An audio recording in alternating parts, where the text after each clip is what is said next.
हवदार दे हाल हवाल अखबार छा थी लिखे।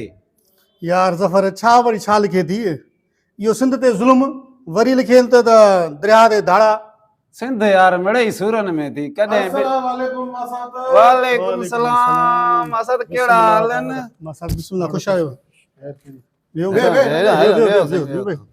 मसाद वे लो खैर मसाद दुआ अल्लाह जा एहसान फर्स्ट क्लास। लो खैर दुआ फर्स्ट क्लास ता बुधायो ठीक आयो। अल्लाह जा खैर एहसान। First class. छा लिखे थी अखबार? अखबार इहो लिखे थी सिंध मिड़े ही सूरन में कदे दरिया ते धाड़ा कदे बिटो निजाम कदे धारियन जी लोध। सिंध मिड़े ही सूरन में थी मसाद। कामरेड सही तो चवी सिंध मिड़े ही सूरन में आ यार। अलाए कॾहिं असां सिंध जा मारूड़ा सुख जो साह खणंदासीं। बहरहाल इहो तो ॿुधायो पाणी ज़मीननि में ऐं वाहन में अची वियो या न? सलार केड़ा हाल पुछे तो ज़मीन सफ़ा उञाइल लगी पई आ। पोएं पासरे ज़मीन सफ़ा चुको पानी भी न आहे। इहो त कुझु बि न आहे ऐं तव्हांखे ख़बर हुजणु खपे त सिंधु दरिया ते धारो पियो लॻे। छा इहो वरी कीअं?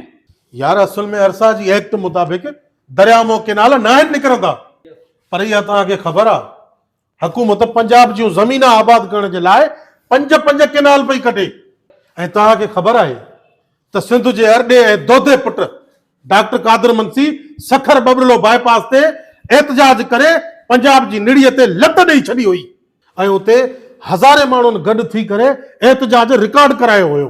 इहो त तमामु बहितर हो सालार खान पर ॿीहर डॉक्टर कादिर मंगसी साहब कॾहिं तो धरणे जो सॾु ॾे ऐं असां बि तयार थी ॿारनि बचनि समेत धरणे में शामिल थियूं। इहा तमामु बहितरीन ॻाल्हि आहे तुंहिंजी कामरेड।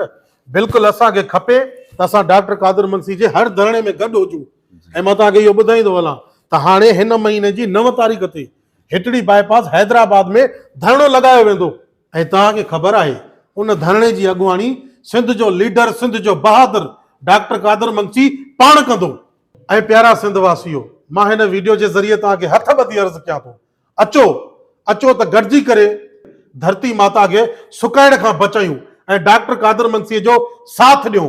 9 तारीख़ पूरी सिंध जे सिंधियुनि खे मां हथ ॿधी अर्ज़ु कयां थो त पंहिंजे घरां नंढा वॾा निकिरो पंहिंजी सिंध खे बचाइण जे ख़ातिर खफ़न पाए निकिरो ऐं डॉक्टर कादिर मनसी सां हिकु थी बीहो ऐं सिंध ते कॾहिं बि गैरनि खे कब्ज़ो करणु न ॾींदासीं।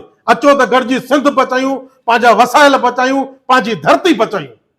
ऐं ख़ुदा जो कसम आहे कामरेड मां कसम खणी चवां थो जेकॾहिं सिंध धरतीअ ते इहे क़ौम परस्त न हुजनि हा त इहे बग़ैर असांजी सिंध खे खाई वञनि हा।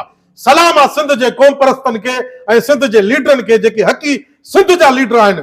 मुंहिंजो उन्हनि खे सलाम आहे जंहिंजे करे असांजी सिंध थोरी घणी बची थी अचे।